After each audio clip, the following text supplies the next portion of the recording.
qui a mis ses gros crayons?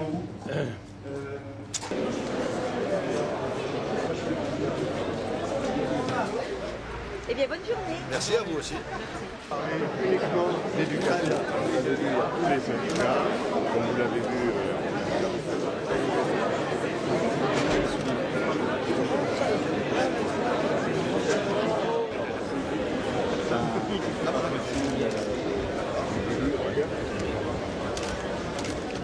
Et donc nous devons inventer. Ce rassemblement aujourd'hui, il vient dans le prolongement de Marseille. Le moment venu, confédérer la gauche, confédérer les démocrates, confédérer l'ensemble des forces progressistes de ce pays. Est-ce qu'on rassemble aujourd'hui? Marielle a mis la barre à gauche, là c'est l'inverse. Vas-y. Non mais Robert a fait un très très bon discours, hein, donc on peut encore l'applaudir.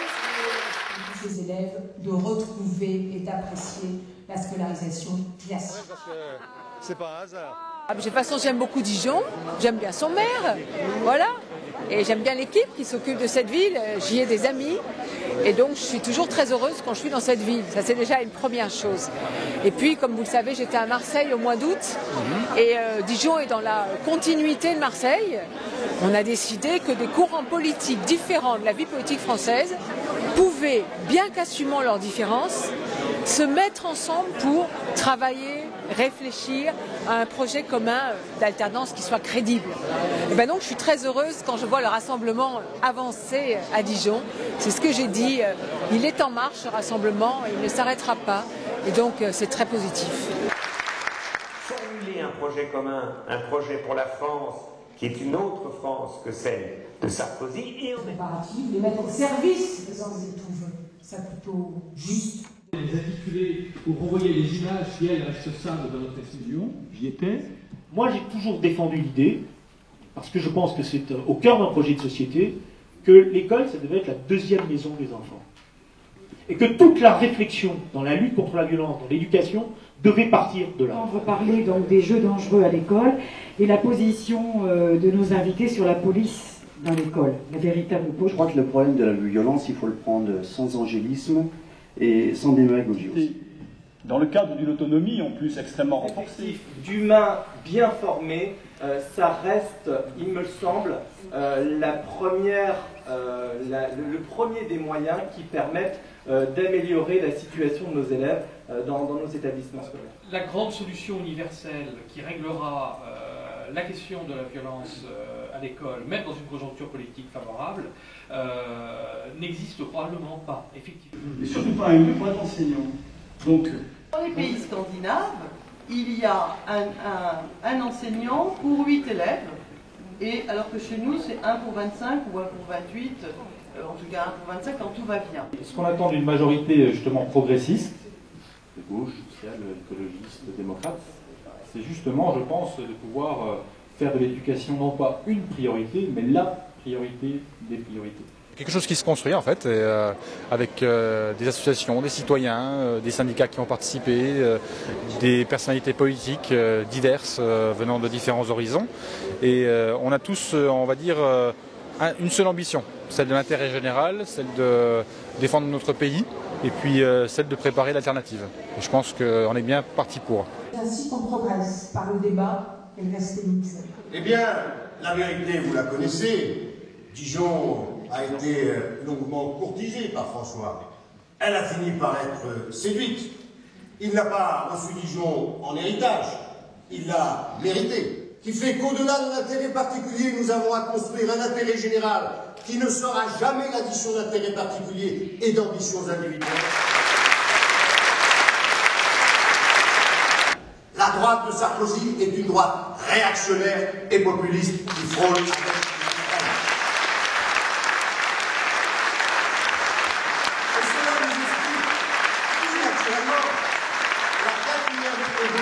majeure du paysage politique français.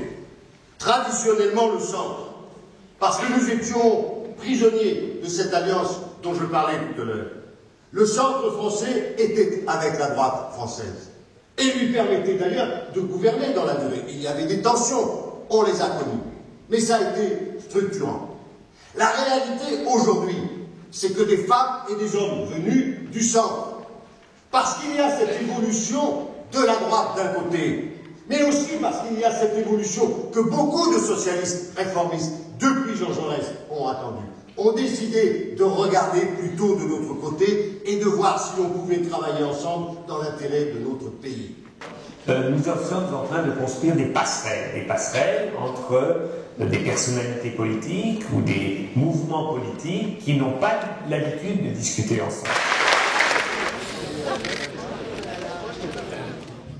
Non seulement la transmission des savoirs, mais la transmission des savoir-faire, des savoir-être, et puis le rôle d'une catégorie de personnel très important qui est celle des infirmières scolaires et des assistantes sociales.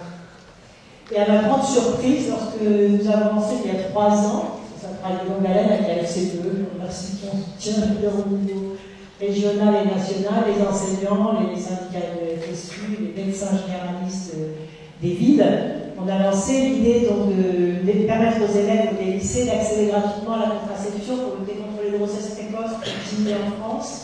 Je suis très content que ça se passe déjà à Dijon, parce que c'est une très belle ville, une très grande ville, avec une grande tradition d'accueil et une grande tradition politique, donc c'est très bien, autour de François Rebsamen, notre maire. C'est très bien que l'éducation nationale, c'est quand même le premier support de l'intégration, comme on parle le fameux mot en ce moment de l'intégration, donc c'est le premier support de l'intégration. De façon indiscutable et indispensable avec les collectivités territoriales. Je veux aussi saluer toutes celles et tous ceux qui, autour de Thierry Coursin, Marc Mancel, Laurent Bourguillaume, le secrétaire de la section de Dijon, ont tout fait pour que vous puissiez travailler concrètement à la construction de cette belle journée. La France que nous aimons et dont on est fier, et dont tout le monde ne peut être que fier, quelle que soit sa condition, son origine, sa religion, son appartenance politique. C'est celle qui fait vivre réellement la liberté, l'égalité, la fraternité, la laïcité. On attend particulièrement de la gauche que là, elle a une réponse. Son histoire est liée à l'école. Tout l'enjeu du débat pour sa formation, pour sa construction, pour qu'elle soit gratuite, pour qu'elle soit laïque, c'est une histoire finalement de la gauche. Effectivement, d'abord l'enseignant que je suis était particulièrement intéressé par le thème de la journée, c'est évident. D'autre part, j'avais eu la chance de participer aux ateliers d'été à Marseille, là où on va dire la démarche que vous venez de rappeler, à savoir rouge, rose, verte et orange avait été initiée. Tout le monde peut se rassembler sur des valeurs essentielles comme celle de l'éducation. Je crois qu'au-delà de ce rassemblement, je voulais aussi signifier que le thème choisi est un très bon thème. Je crois qu'il est important de remettre l'éducation au centre de nos débats. Simplement que je prône au sein du MoDem avec une partie du Parti socialiste. Malheureusement, tout le monde ne veut pas travailler dans le même sens. Mais c'est vrai qu'avec François Rebsamen, nous avons fait à Dijon, et c'est vrai que si on pouvait faire ça au niveau régional et national pour 2012, c'est la seule façon de gagner. La relation du maire, de l'instituteur hier de l'école, du professeur des écoles aujourd'hui, de la famille, des parents et naturellement de l'élève crée une responsabilité collective dont nous ressentons tous les jours la gravité et le sens. Unanimement, je le suis sûr, nous considérons que la réélection de Nicolas Sarkozy serait une grande menace pour le pacte républicain que nous portons. Et nous savons que seul le rassemblement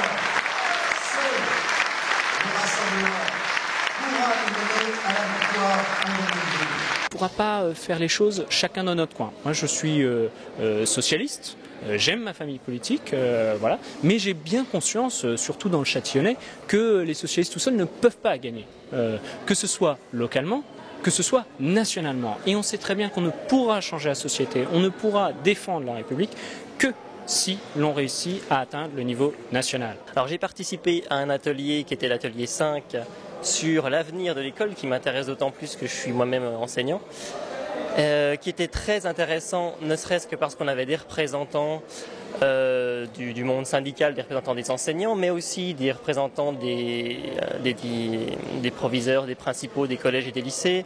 On avait des politiques, on a eu également une intervention justement d'un député vert qui a proposé des choses. Donc on a à la fois un croisement de spécialistes qui s'adressent aux enseignants parce qu'il y avait beaucoup d'enseignants présents et aussi également de politiques qui viennent là pour se saisir de ce que proposent justement ces spécialistes et qui font aussi des propositions politiques intéressantes pour les échéances à venir. L'éducation, mais alors là, c'est le seul domaine où je suis un peu sectaire et un peu ultra. Moi, l'éducation, j'étais un contestataire du système éducatif français, j'ai créé un lycée expérimental. Voilà, je pense que c'est bien d'avoir pris, au lieu de parler comme ça, droite, gauche, rassemblement, allez, on prend l'éducation, et là on s'aperçoit que le clivage, il n'est pas du tout droite-gauche. À Marseille, on montre qu'on est capable de continuer à Dijon. Je crois qu'il y aura d'autres initiatives en janvier qui sont prévues. Regardons, on regarde quelles sont les convergences, il y en a pas mal, sur une idée de la République commune, sur une idée, j'espère, aussi européenne commune de construction. Voilà, regardons tout cela. Après, si ça aboutit à un fort mouvement démocrate, social, écolo, mais ça dans tous les sens que vous voulez, tant mieux. La raison de ma présence, c'est le sujet du débat, c'est les questions de l'éducation. Et la FSU a des choses à dire, et elle a des choses à dire à toutes les forces politiques sans porter de jugement sur le projet politique. Ce n'est pas la première invitation d'organisation politique à laquelle je réponds, et en général on répond quand il y a une possibilité de débat. Et là, je constate avec intérêt que les principales forces syndicales, associatives de l'éducation sont là pour discuter. Je pense que c'est important et intéressant qu'on puisse débattre. C'est la campagne ici pour saluer mes amis socialistes et les partenaires d'aujourd'hui qui sont là, et saluer les Verts aussi, bien entendu, parce que moi je me considère comme au-dessus des courants. Je n'appartiens à aucun courant. Donc je ne suis pas là ici dans une chapelle, je suis là pour rencontrer les socialistes qui auront besoin d'être réunis pour les 3 mois qui viennent. Mais moi je suis venu surtout par le thème qui était proposé à ces journées, et je trouve tout à fait intéressant et pertinent qu'on commence à réfléchir à gauche d'abord sur l'école. La République commence à l'école, et sans l'école, sans reconstruire une école de la République, eh bien on n'arrivera à rien à gauche. Avoir évacué ces questions du débat politique, c'est peut-être aussi une des raisons pour laquelle la gauche maintenant est en crise de valeur. J'ai des contacts permanents avec le monde enseignant, et c'est vrai que le travail d'enseignant aujourd'hui n'est pas un travail aisé, parce que il y a une surcharge au niveau des classes. Il faut savoir que l'éducation nationale aujourd'hui fonctionne plutôt à la calculette qu'à l'intérêt des enfants, et c'est la raison de ma présence ici, c'est qu'il faut impérativement que nous changions en termes de priorité le système éducatif. Il est nécessaire de dépasser justement cette notion de courant, de dépasser la notion du parti même, pour qu'effectivement tous ceux qui souhaitent avancer, travailler sur des idées, pour le moment venu, peut-être se retrouver ensemble, puissent le faire. Et je crois que c'est une très bonne initiative, et la Côte d'Or est honorée que François Rebsamen ait pris cette initiative avec Vincent Payon. La question pour nous, elle est simple. Pour battre Nicolas Sarkozy, il faut arriver au deuxième tour de l'élection présidentielle à une fusion. Cette fusion, on ne la fera pas sur l'anti-sarkozysme, on la fera sur des propositions positives. Et cette réunion-là, elle initie cette possibilité que nous aurons les uns et les autres à nous rassembler pour battre le président de la République sur des bases politiques. Et l'éducation me semble un thème essentiel. Est-ce que ce soir, nous pourrons dire que les démocrates, les écologistes, les socialistes ont une position commune, ou en tout cas des positions qui convergent pour le candidat à la présidence de la République au deuxième tour? La question, elle est là, elle n'est pas ailleurs. Tout à fait. En 2 mots, simplement, je pense que la France aujourd'hui souffre d'une politique de droite à laquelle il faut mettre un terme. Et il me semble, dans l'opinion, percevoir ce besoin d'unité.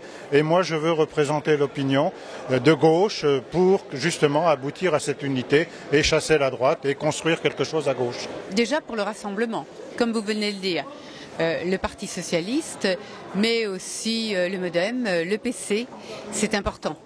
Et c'est important de s'unir pour essayer de gagner les prochaines élections, les prochaines échéances. Et ça, c'est important de pouvoir mettre en commun nos valeurs.